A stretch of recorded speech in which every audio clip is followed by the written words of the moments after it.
Welcome, everyone. It's so great to see folks in person. And we also have a number of folks online.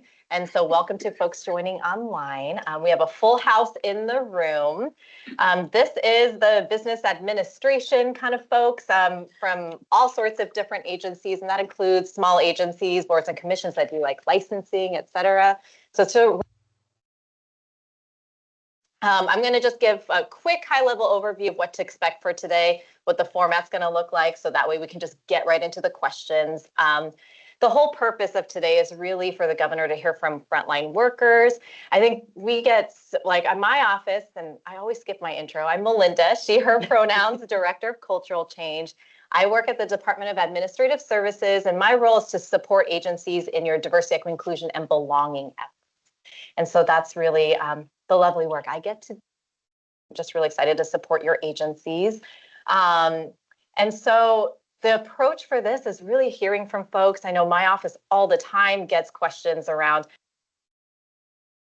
to share our perspectives or how things are going or, things like that. So to provide that through line and that direct conversation with her is, I think, really special and something that a lot of folks have been really wanting. And part of that is for you all to share what your experiences are like, so that as the budget season is coming into play, I think many of you in the room probably are working on the budget right now. That it's just good to hear what these experiences are, so we can build that into budget, et cetera, and just learn what the experience is like for you all. So what today is going to look like is we have folks in person and we have folks online. We do ask that if you would like to share a question or comment to please make sure that you keep your questions brief and I don't want to cut you off or anything. It's more just making sure we get to as many questions as possible in the short amount of time we have. And so you might have me do a little hey, reminder if you are taking a long time with their question, but it's really just a gentle prodding to make sure that we get to as many folks as possible. When you do share a question in the room, please talk in the microphone, because there are 600 people online and counting, and they can't actually hear you unless you talk in the mic. So we want to make sure you talk in the mic and introduce your name and agency, so that way the governor knows what agency you're working in, and that'll be helpful in terms of understanding the question. And then online, for folks online, there'll be a Q&A panel on the right-hand side. And if you can ask questions there, and please engage with that, because you can actually upvote questions, and we'll look at which questions are being upvoted the most to prioritize those for the online portion of the Q&A. And so we're actually going to start out with, I know that questions were submitted beforehand, so we're going to start off with a few of those questions. We'll go to the room, and then after that. And so for the folks in the room, I want you to raise your hand, and we have lovely Katie and Rosa in the back who will be keeping tabs of who's raising your hands and then hand you a microphone, et cetera. So we'll kind of do it that way. And then from there, after we take questions there, we'll move to online folks and then see if we have any other space for additional questions on the back end. So that's what today is going to look like. Okay. All right, I'm going to hand it off to you to kick us off. Thank you, Melinda. Good morning, everyone. It's great to see you all. Good. Oh, good. That was good. Good morning. Nice. Okay, great. It's good to see you all. And I'm looking through the list of the different agencies that fit in this town hall. What a great selection of folks. You're all working, serving folks every day. A lot of you in very frontline roles, employment, licensing. You're interacting with a lot of people every single day. So thank you for your service. You show up every day trying to do the best job for Oregonians, and I really appreciate that. These town halls have been really helpful for me, just hearing what kind of questions people have, how we can all be an engaged, collaborative organization. We got 40,000 plus folks across the enterprise, and so it's just great to be here with you today. I think many of you know, when I came into office, one of the things that I was focused on, because we were just coming out of the tail end of the pandemic, is making sure state government could be working as well as it could, supporting the workers like yourselves to do the job every single day, making sure customer service was a priority, as it has been, but how do we do even more? And frankly, the world has changed, and we have seen a lot of change coming out of the pandemic, and you're all in the midst of that. for me to do my job well and to support you to do your job, I have to listen. And so this has been a great opportunity. Many of you are engaged at your different agencies on the budget. We're building agency request budgets right now. And you all know it's going to be a challenging budget environment. We've had a lot of hits to our ability to pay for the things we need in the state. And so as we develop the next 2-year budget together, it's going to be really important for all of you to be giving your best ideas of how we can continue to do the work we've been given in the most efficient and effective way possible. When we are budget constrained, we don't stop doing the work. We just try to figure out how to do it better. I also understand in some agencies, because we haven't been able to fill vacancies, some of you are doing more than maybe you expected to do. And that's hard, right? So how do we prioritize? How do we become more efficient? So I'll be curious to hear what kind of questions you have. And then trying to make sure that management and supervisors and directors are hearing directly from frontline staff. So we want to continue to keep this dialogue open. It's not just today. So think about that. If you have an idea after the fact, we want to make sure to hear it from you. I want this to be a candid conversation. I will be candid with you as much as I can. I'm not going to have all the answers. So, I hope you feel this is a safe space to ask questions. And for all the people online, really appreciate everybody who's participating. It's just an honor to work with all of you. And I'll stop there and let's take some questions. Awesome. So we have the pre-submitted questions. So I'll start off with that. So the first question is from Heather with Chiropractic Examiners. Chiropractors. Okay. Yeah. What can be done to help smaller agencies with a budget shortfall? Yeah. So it's really interesting when people, I have really come to appreciate the different size of the agencies that we have here in state government. And, if you're a licensing agency, pretty small in particular. So I don't have great answers for our small agencies. You are so dependent on fees and you are so dependent, most of you aren't getting general fund, right? And here's the thing I would ask you to consider when you're looking at your budget. What do you have to do to meet the core mission of your agency? Certainly, we're looking at potential fee increases because we have to bring those proposals to the legislature, and they will have the final decision on that. But I will be looking also at what those fee increases are.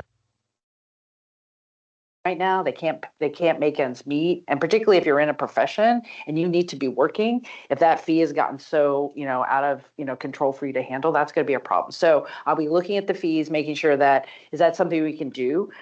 A lot of your agencies have also had significant delays in the last time you might have adjusted your fees or the things that your budgets depend on. We're not going to be able to fix that in this biennium. So thinking about how we manage budgets over time with any types of fee increases is something I always want to ask. But what I would like to be able to do for our small agencies is how can we as an organization help you reduce your costs? How can DAS be more helpful? How can we help you prioritize? Maybe it's not going to be possible for you to do every single thing you're doing. How can I help push back on the legislature when they have the next best bright idea of what you could be doing? I want to focus on core services. I want to focus on customer service. I want to focus on helping you do your job. The other needs to reflect that. This is going to be hard. And I do recognize that for smaller agencies, it is particularly challenging right now. We have to put the customer first in the conversations we're having because people just can't pay a whole lot more right now. And that's a challenge. So this next question comes from Michael with employment. How will we ensure that we are going to take under consideration the improvement ideas brought forward by frontline staff?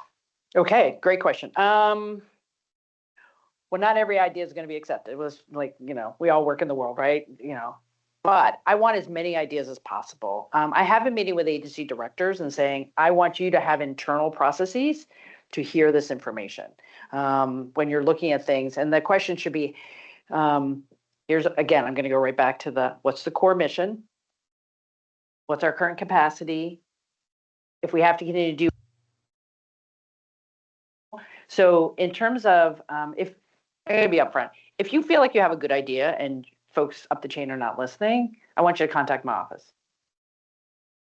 But we're trying to create internal dynamics where you can talk to people within your agencies to have that included. I think the other question is if you feel like that process on the development of the budget isn't clear, raise your hand, let us know. Like we're trying to make it as clear as possible. But we know when I send out a memo to, directors, I'm not sure what actually comes down sometimes. So if we could be doing more there, It's like, I don't understand what's the timeline, what, we can clarify some of that. So hey, I'm going to do a poll. I haven't done this yet. How many people feel like the agency request budget process is super clear?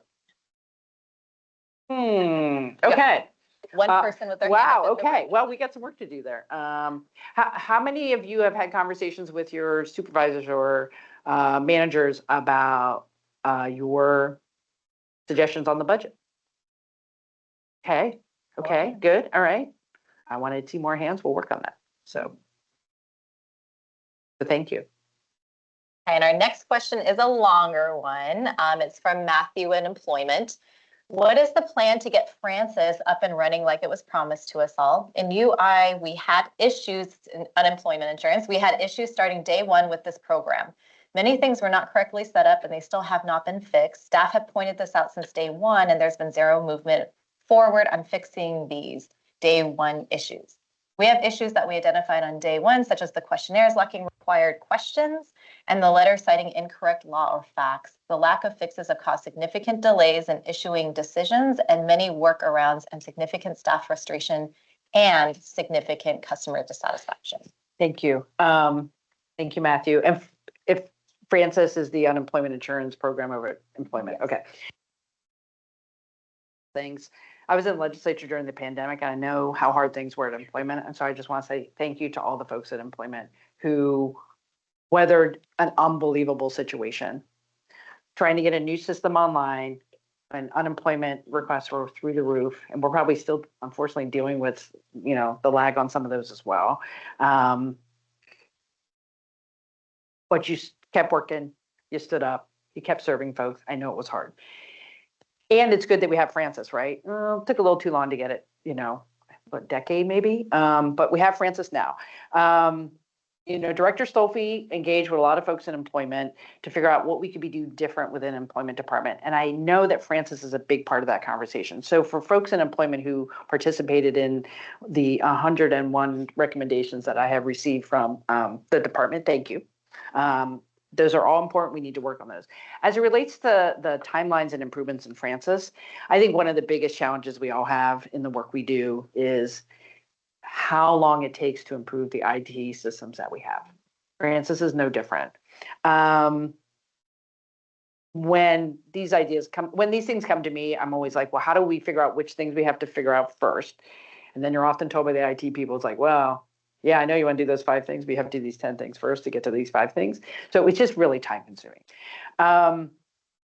If the folks on France who are, my understanding is the recommendations I got from the department will help us move to the improvement in Francis.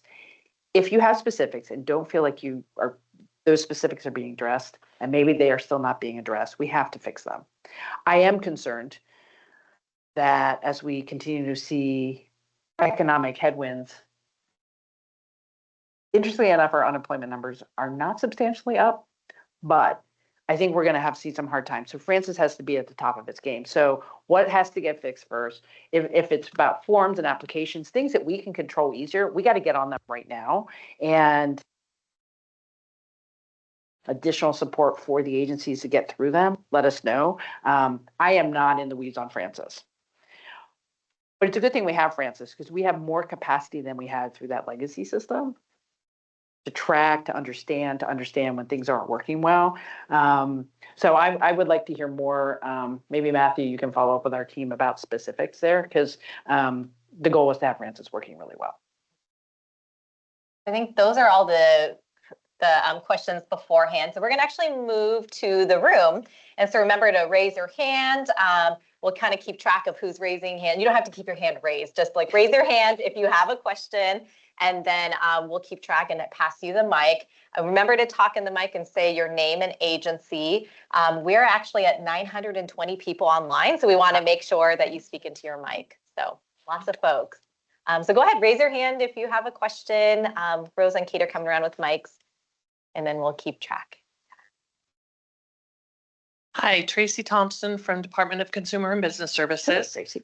And I appreciate you saying that you want to hear from the front line. But oftentimes it feels like it's the telephone game where we have no idea what actually gets to you, or even if it gets to you, is there any chance you would possibly be open to having, say, a committee of represented staff that those comments and issues would go to, that we meet with regularly, so that we could actually know that it's getting to you with what we're saying and the information that we have as being the down and dirty staff?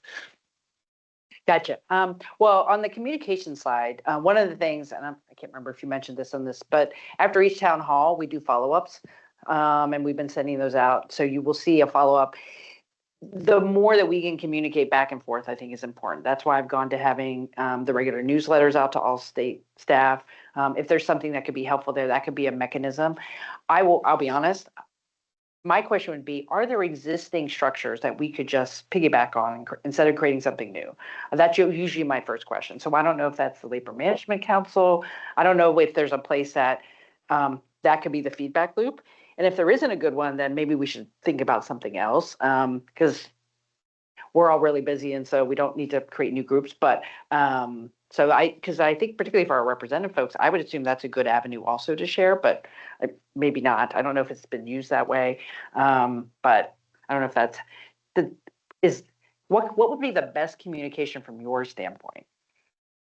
Is it through regular emails? Is it more direct? Yeah. Sorry, I shouldn't be asking you questions, but I'm just kind of curious. No, Yeah. no, I appreciate. Oh. Can you, okay. I think that the issue is that right now it's going through so many channels, it goes to our director, exactly. Then the director of the agency, then it goes to DAS. And I'm not even sure if it gets to you. And that's probably a level of detail I'm not in. That doesn't mean I can't ask and say, what are we hearing from staff? What, and can I get a rundown of that? So that's something I could be asking for. I'm happy to have this discussion further with you. Well, again, thank you for the question. Again, we should all be thinking about, I don't know about you, but I have enough emails in my inbox. So I'm believing keeping things short. We can figure out how to do that. And maybe it's not everything. It's like what I have heard from staff. Sometimes you're like, I don't need 10 things. I need, what's that one thing we can do? And if you do the one thing, then we're like, it worked. We show progress. We all feel like, yay, what's the next thing? I think sometimes we in government, you get a lot, right? And it's kind of like, well, where do we go first? And so then you feel like, oh, we're not making progress. So I think, I like those very discrete things. Like if we just did this one thing, okay, let's do the one thing. Okay, that worked. And now we can do another thing. So that's how I think about it. So short, sweet, specific, so we can work on better communication there. So thank you for the question.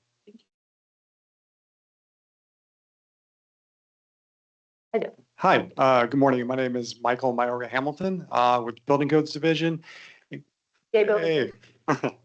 And I was wondering if there's any plans to find another healthcare provider in light of Providence' decision not to continue the partnership with the state. Yeah. So I just want to recognize that with Providence getting out of the health insurance market, not the hospital system side, that is a big jolt and a wake up call for all of us. Fun fact, when I was in the legislature, I used to be on the PEB board. I was one of the appointed legislators. Very complex system. I am glad that we do have 2 statewide options with MODA and Kaiser. I know that does not solve everyone's issues. And I think my guess is the concern is what's going to happen to me and my provider relationship. We are still figuring this out. So we don't have all the answers, but my commitment is to make sure that PEB is stable, that we have as much choice as possible. And I don't know if we will see interest from out-of-state carriers, but at some point, if we do, for me, it's going to be, what's your network? What are you going to, how is your service going to be? We'll be asking lots of questions, but again, I feel fortunate that we have MODA and Kaiser as consistent partners here, but the Providence thing is I'm on the statewide plan. I have the same issue, right? I'm like, what does this mean for the person I see? So again, back to the communication. We don't have all the answers right now. but making sure we have continuity of care for folks, making sure there's clarity in the next open enrollment. So, but we have a lot of work to do there. I mean, this has just happened, so knowing that we have to make sure people have the consistency with their providers is really important. So we'll be working on that. That'll be a big question. Thank you. Yeah. Hi, my name's Adam Grieve. Hi. I work with the Oregon Employment Department. Nice. And I have a question because you mentioned earlier the difficult decisions being made with regard to budgeting for state agencies, and that it's really important that we be good stewards of public money. And I have concerns about when we start introducing new technologies into our state agencies that are usually just two-letter initialism, that we are doing it in a way that addresses a need that cannot be met any other way. Considering the substantial costs that are now appearing in the news, that people are now paying the full price of that, which is no longer being subsidized by venture capital, that if before we start implementing that stuff, we determine that what we're addressing cannot be met by investing in the most valuable thing that we have as a state, which is us. If we are creating systems within our thing to just, so somebody can ask a question of it, wouldn't it be easier and cheaper in the long run to invest in that staff so they can just do it themselves and not need to turn to that tool, because we won't have to pay them twice for that and over time continuing. There's a lot in that. Okay. Unpack. So a couple things. It's almost 2 years ago now, when I created a council to look across all of state government of what our policy should be internally at the state as it relates to artificial intelligence and new technology. There was a set of recommendations, guardrails, about how we should approach new products and policies across the enterprise. And so that's really, it's like we have to have that kind of roadmap of how we want to approach this. As state government, we have to consider new technologies. We have to consider ways to do our business as effectively as possible. I mean, we're doing it every day with our own private products, right? We're like, we have AI as a tool is embedded in so much stuff that we don't even understand. Now we're moving to use and stuff like that. And that gets to the data centers, right? It gets to this, like, we are getting so dependent on asking someone to figure something out for us. I don't know if you saw that article the other day that said, how you ask your questions actually generates, that tells you how much energy is used to answer the question. That was fascinating to me. I'm not a ChatGPT girl, so I don't use it. But so personally, individually, we're all trying to figure out, what does this mean in the world today? When it comes to state government, the approach, I'm going to be really honest, I don't see significant FTE growth on the horizon. That doesn't mean we won't continue to add staff in places that we need things. I want to make sure, particularly folks who are working in the customer service direction, that if we employ AI and new vendor tools, it is because I want to free up your time to have more face-to-face conversations, right? So, if there is a tool that could be like, well, that very automated kind of like technical thing, it objectively can be done by a tool, then let's try to do that. Now, I will also caution that we have great ideas like, I'm going to sell you this thing, and this is going to make everything in state government just be, we have to be cautious about all of those, claims of I'm just going to make it all easier for you.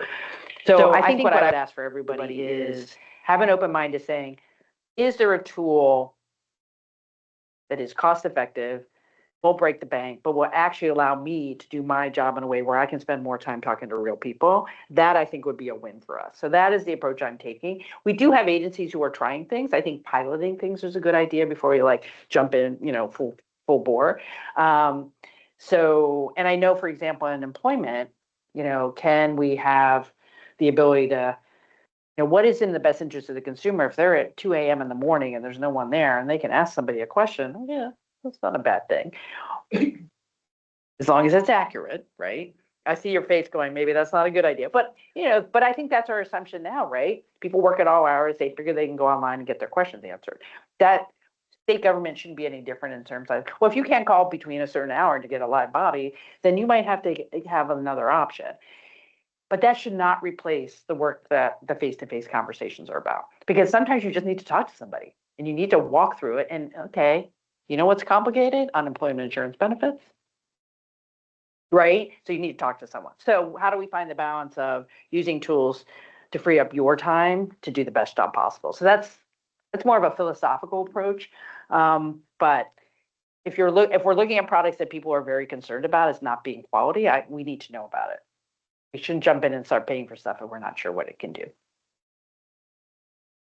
I like your faces. That's very helpful. I did turn my camera off. Okay. Thank you, Governor, for your time. My name is Rich Rodriguez. I'm a public finance officer at Business Oregon, where I underwrite loans and grants for municipal corporations, and I help administer the Oregon Bond Bank. Thank you. Thank you for supporting Secretary of State Tobias Reed and Oregon Attorney General Dan Rayfield in their work on elections. Your theme, progress requires persistence, resonates with me. We see this at Business Oregon through the new Housing Infrastructure Fund. Persistence is vital. The 2024 Climate Action Commission report tells us that Oregon remains well above its 2020 greenhouse gas reduction targets. At the same time, clean energy transition presents a major economic development opportunity for our communities. Diversifying industries, high-wage jobs, et cetera. $47 billion in cumulative net economic benefits can arise through additional work in this area by 2050. My question is, how can the state better coordinate and accelerate economic development in the area of clean tech and climate resilience for our communities? Thank you. Thank you for the question. So on the issue of like renewable energy, clean technology in specific, when I was Speaker of the House, we're on a path.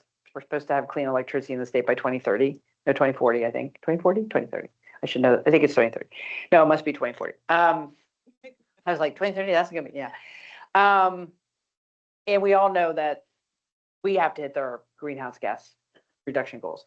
So a couple things. I think it was last year, time is kind of relative. Last year, I issued 3 executive orders around our climate goals.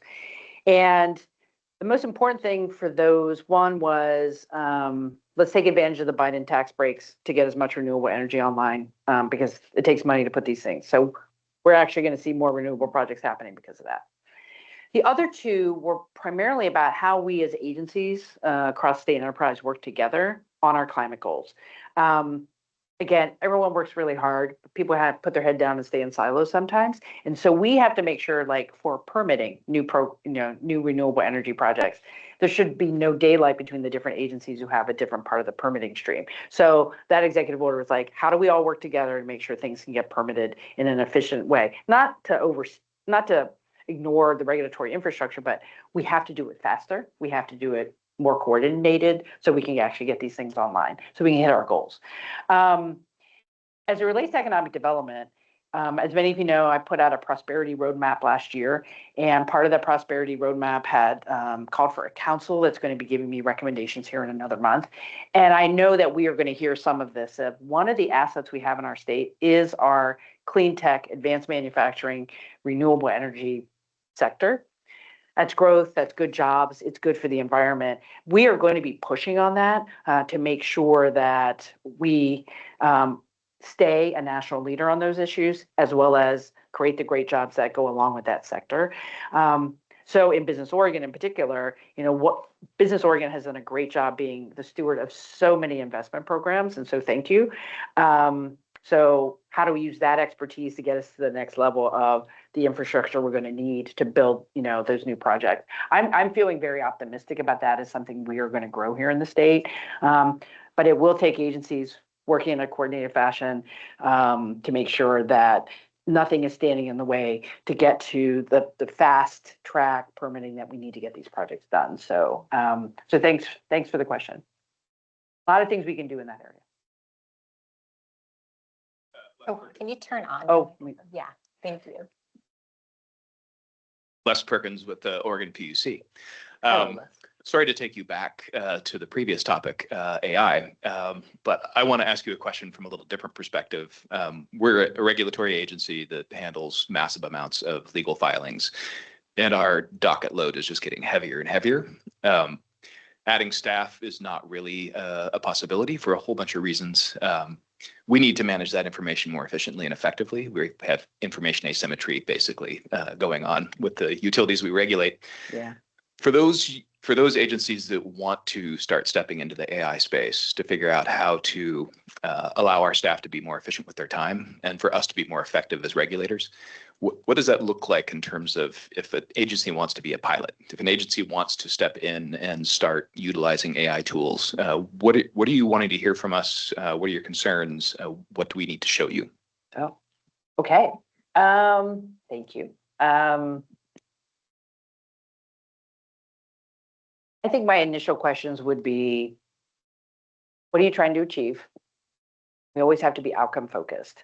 So by doing X, I'm going to free up my time to do Y, for example, because we hear 1,000 calls a day on this particular topic. This could help me help people differently, free up my time. So I think really focusing on what the projected improvements can be in terms of workflow.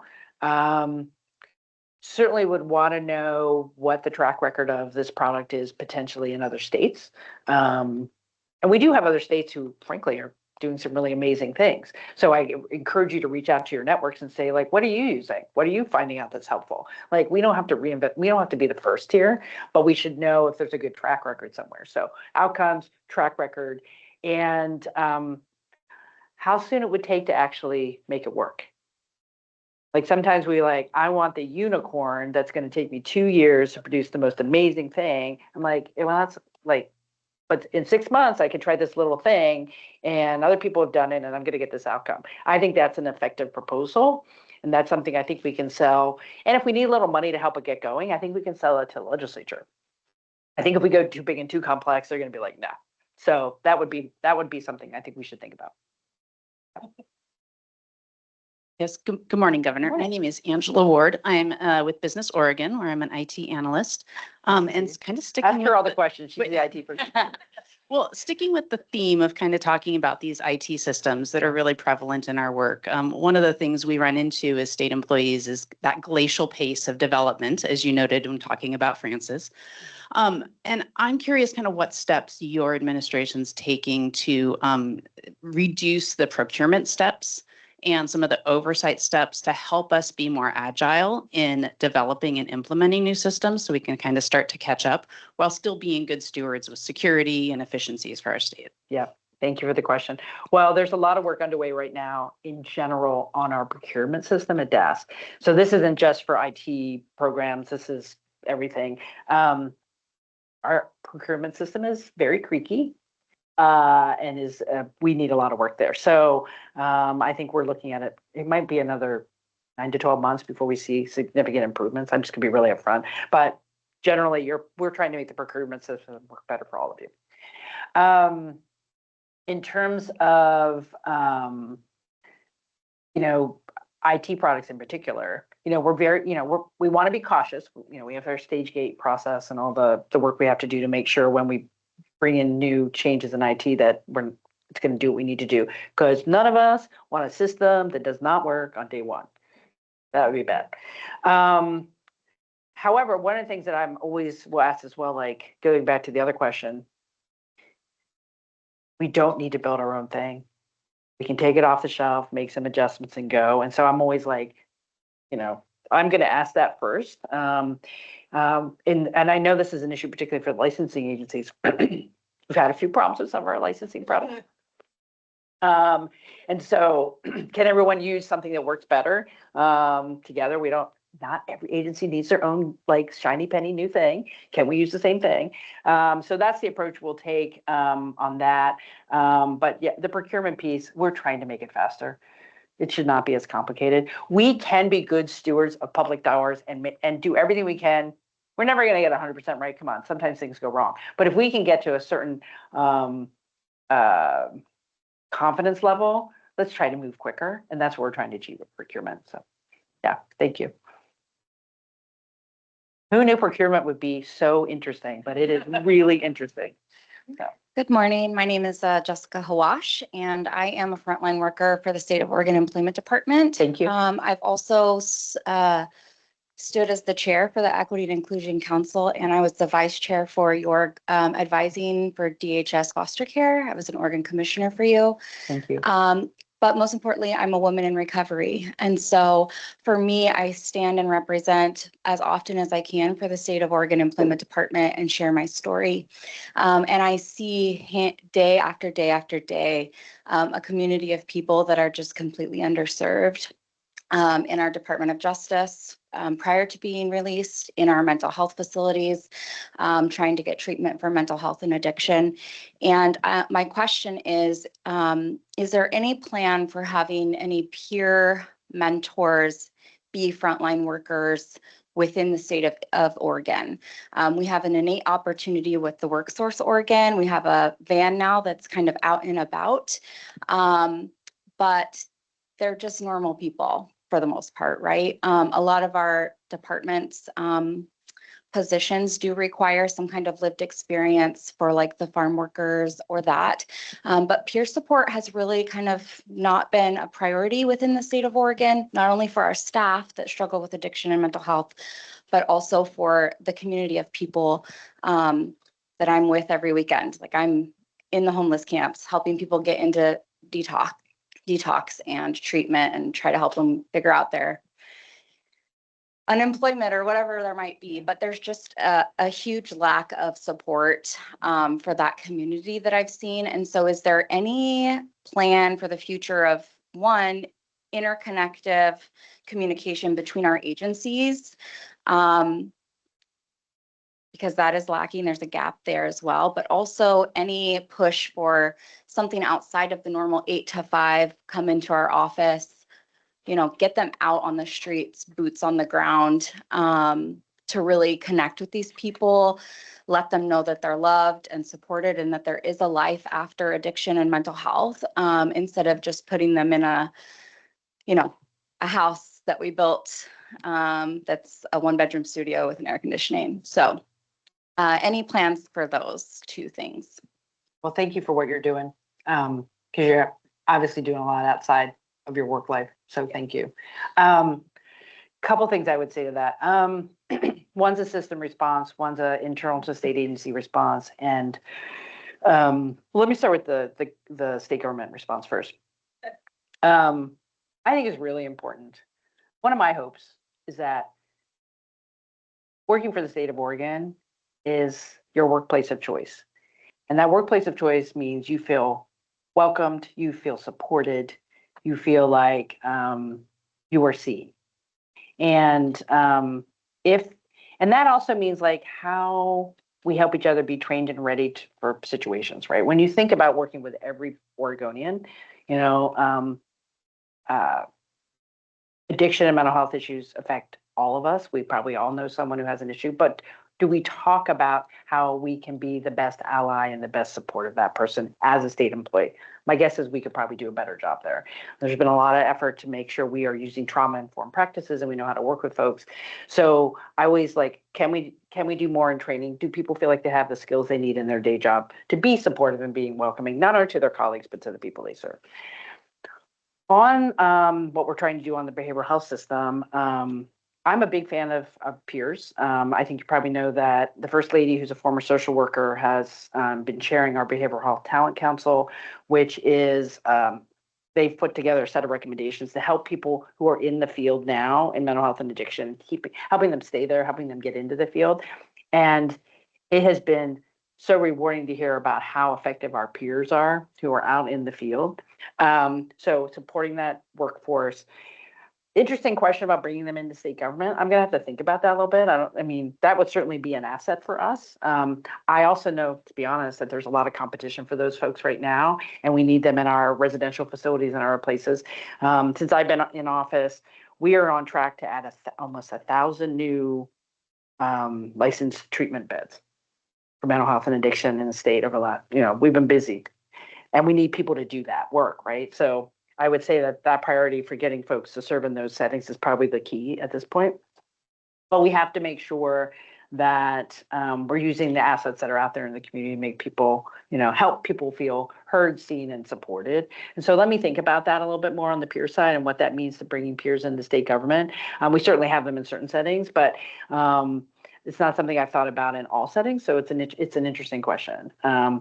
But we do have to make sure when people need help, they can get the help, and that we have to have different models out there for everyone. There's no one size fits all for folks who need help right now. And as you probably saw for folks who are living unsheltered, it's super complex. We can provide more shelter services, we can provide more access to treatment, but it takes that one-on-one conversation with someone help them move to a different space in their life. And so I really appreciate what you're doing. So thank you.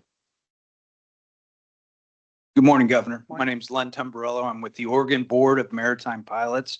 I'm your newly hired executive director. Well, welcome. Thank you. Thank you. And before this job, I was in the Coast Guard for 28 years. Thank you. I was trained. You're welcome. I enjoyed it. Coast Guard people are cool. Well, and I got to say, in my 28 years in the Coast Guard, I never saw a state governor this close. So I really appreciate you doing this. Yeah. And when I was driving from Astoria to here, I was excited to see you. So thanks for doing this. My question is there's a term in the Coast Guard, it keeps me up at night. And I can only imagine being a state governor, the things that keep you up at night. But one of the things in this job that I keep hearing about is, and I'm going to talk about another Francis Scott Key Bridge in Baltimore, where it collapsed because of a failure, an engine failure.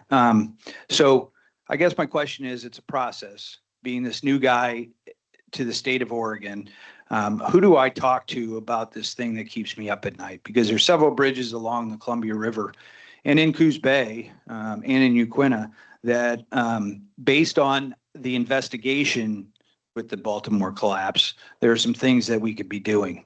And I just want to make sure that I'm advocating for that for the state so that we don't have the same thing happen here.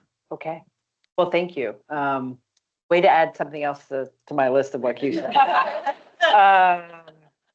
But, well, and this is true not just for new directors and again, welcome, but also for new staff. It's like, if we could be, partnering people up with, mentors and buddies, so you have someone be like at a different agency. So then it'd be like, who do I talk to? The direct answer is you should talk to my office. So we should probably connect you with the right advisor, because I want to make sure that we are thinking about those things. I think one of the biggest challenges right now, if I can be honest about doing this job, is not having a super awesome partner in the federal government. And that's really important. I came into this work as an advocate. I've been a legislator. I've worked, different administrations in DC when Democrats weren't even in charge of the legislature. So, but the federal, state, and local partnership is so critical. And so when we talk about bridges and infrastructure, I kind of go, well, because we need the federal, and you just came out of the feds, so we all have to be working together. But let us know. Let's see what we can find out. I have a federal advisor, who works in DC, so we can, is there anything that we can get help from the federal government on this? Like, are they thinking about it? Our federal government needs to be thinking about security and infrastructure and things like that. So we'll keep pushing, even if maybe it's not their top priority. And I did send an email to Sean. Oh, fantastic. Shawneen is great. So our executive appointments team, particularly for our smaller agencies, that's a great first contact. I know we've been doing a lot of trainings for commission folks. So, like, how do I train my commission members? So that executive appointment staff. And I would start with Shawneen, because Shawneen can then connect you to whoever the right person is. So, yeah, good. That's our last in-person question for now. If we have time at the end, we can loop back to folks in the room.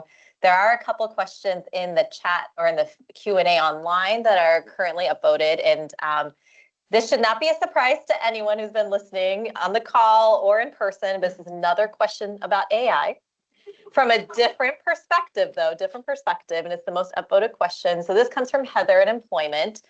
So she asked, how are you ensuring the state is being responsible with using AI that is sustainable for the environment and ensuring Oregonians are not paying the price for the tech industry billionaires?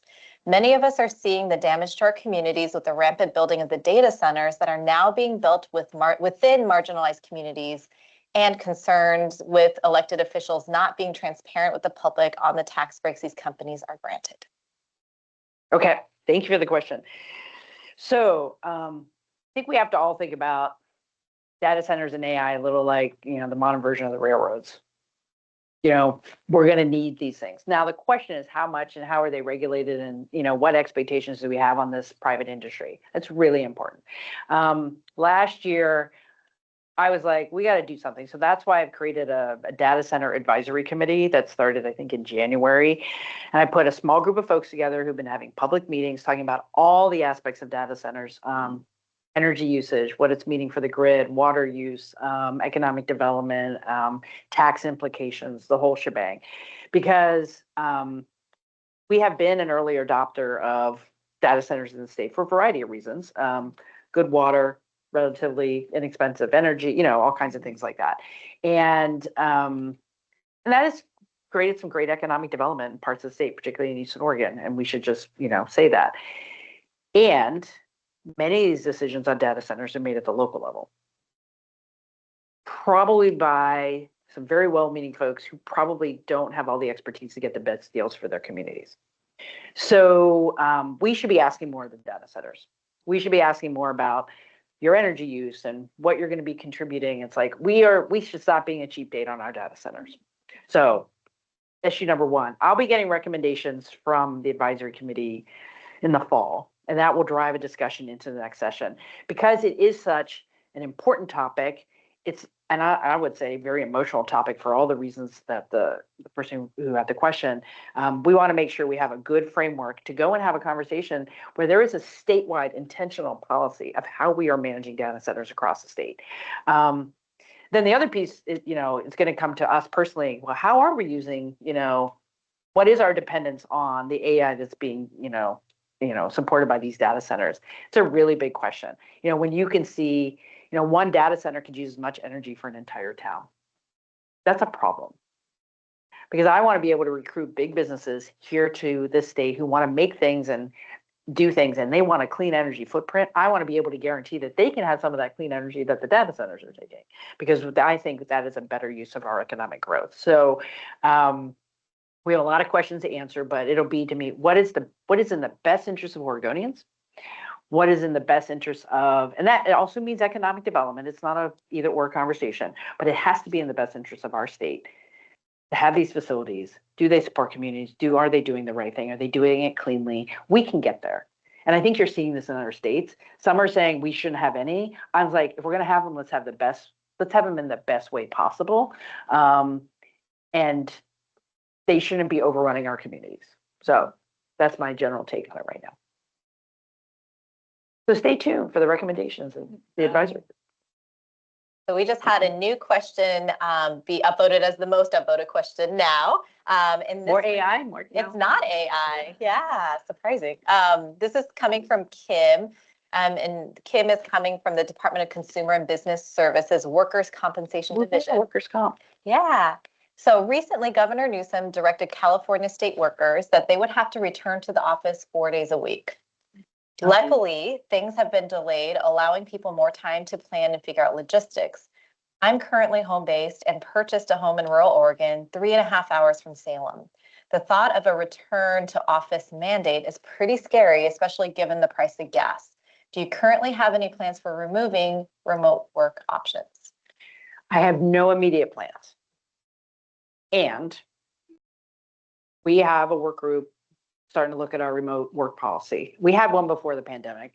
What changed after the pandemic when I came in is we stopped the pandemic policy of paying for people to travel in. But there is still a remote work policy, a little more flexible than we have prior to the pandemic. And we have to continue to look at it. I'm also very cognizant, there are a lot of state employees who have never been remote. They can't be remote. They have to be in person. And so I'm also looking about fairness across the enterprise as well when we look at these things. So DAS is at this point talking to HR and other policy people within the different agencies about what are the things we need to consider if we were to change our remote work policy. And so my commitment to all of you is we will have a process. It'll be transparent. We will have long conversations. It's not just going to happen overnight. But I want to make sure that whatever policy we have, we're making sure we can do the best job for Oregonians. And I'm not going to surprise anyone. I wasn't aware of Newsom's change, but I do get asked about a lot. And what I want to say is I want to support people to do the best job possible because that's what Oregonians deserve. And we will continue to look at the remote work policy and see if we have to make adjustments, but it's not happening tomorrow. So. Okay. And then this question is coming from Hyacinth, also from DCBS. With the current administration and ICE targeting people of color, regardless of citizenship or legal status, what is the state doing to ensure that its employees that are people of color aren't swept up in these enforcement actions? And if they are swept up and detained, what is the state doing to ensure their employment status is not affected and their families are still taken care of, especially in instances where the state employee is the only or primary worker? Thank you. So, you know, even before the president was sworn in, I made sure that we immediately started understanding as state employees what our commitment is to our sanctuary policy. All of you were asked to take the workday training to get the basic 101. I took the training. I need to, you know, like, hey, what happens if someone comes into your office? What do you do? That was always looked at as being kind of the first take on that training. I think we need to continue to have modules and supports for the different offices, that things that come up, because I want to be able to support you to do the best job possible, to be, you know, doing the work you need to, that's in alignment with the law. And I've also had to think about the very question that folks have asked. It's like the aggressive and I would argue unlawful immigration tactics by the Trump administration essentially is racially profiling and going after folks. That affects our folks who work for the state, right? My response to that in kind of the 2.0 version, after we saw kind of the first wave of immigration enforcement, was to issue an executive order to create an interagency council here at the state of major agencies working together to say, what do we do as a state that we can do better? How are we informing our own staff? How are we informing the community of how we respond to these issues? I will check back on the particulars of what we do as a state if someone is in that situation. What I would like to say is we're going to support that employee and their family as much as we possibly can. And we have limitations of what we can do if someone is detained, but as a state, we are supporting legal support for folks who are being detained. But again, when we're talking racially profiled folks, it doesn't even matter what your citizenship status is when that is happening. So we'll be having more recommendations, and we're working directly with community organizations who are on the front line, working with communities who are feeling and seeing this and being impacted and who are scared. So we're seeking their input as well. So it's model practices right now, best practices. We're trying to make sure there's consistency across state government, and probably would be a good idea to add an update on that into, you know, a future release from my office, a newsletter update, because they're doing really important work. They're having great conversations about. Because some agencies have been doing like, we were doing this thing. Well, we should all do that thing because it's a good thing and it's a good way to communicate and support staff and support your constituencies. So I am going to continue to fight to protect every Oregonian, just minding their own business, doing their day job, just living their life. I believe the diversity of our state, the fact that we are a welcoming state and that our immigrant refugee communities are really important to our state as who we are culturally, economically. We need to support that. And I will continue to support that. And we will go to court every single day if we think they're doing something unlawful. So. Okay, so we have 3 minutes remaining. That was the last online question we have in terms of upvotes. We want a speed date? Yeah, and I did see a hand up front. So do you think it'd be a quick question? Yeah, okay. So can we get a mic answers. Up front? We're not timing you, but 3 minutes. Thank you, Rosa. Hello, can you hear me? Yeah. All right. I'm Kimberly Bowen. I'm with the Building Codes Division. I am currently in school to become a building inspector because it's something we really need throughout our We need state. a lot of them, We yeah. need a lot of them. Yeah. And so I want to hear from you directly because I know what's happening at the state, like how we can handle some of our stuff, but it's not that simple and it's not that quick. Yeah. How do we, like my classmates, they need jobs to go into, and a lot of them want to go into those local jurisdictions. They want to be really hands-on with our Oregonians. But if that local jurisdiction doesn't have the fund, and if we don't have the fund to support them, what does that look like? Okay, that might be more than 15 seconds. Well, why I get excited about building codes is they're being really innovative in helping our communities across the state build more housing. So thank you. We need more building inspectors. So thank you. I do worry about our local governments and their capacity because of property tax limitations. They are just very constrained to actually hire people. And then if they can't hire people, then permitting doesn't happen quickly and things don't get built. We are working on that. One of the things that I think has been helpful is to free up time at the local level with more template building, the kind of like, we don't all have to build something new every single time. How about this menu? And then we can get through inspections faster. And so, but we have to support our local government differently. We have been doing technical assistance grants, but I am worried about their ability to hire. So I don't have a good answer there other than we need more of you and we'll try to get more hired. So there you go. Thank you. Thank you. I think we can wrap up from here. I will say I'm going to do the ending in a different order. So if you don't mind, if I finish with the final word, even though I love you having the final word, I just have something I want to share with all folks. So Governor, if you don't mind closing us out, and then I'll kind of go over next steps. Well, I'll just say thank you. Thank you for being part of Team Oregon. Thanks for the conversation. And we'll continue to find ways for you to continue to provide feedback and engagement. So thank you. Melinda. Thank you.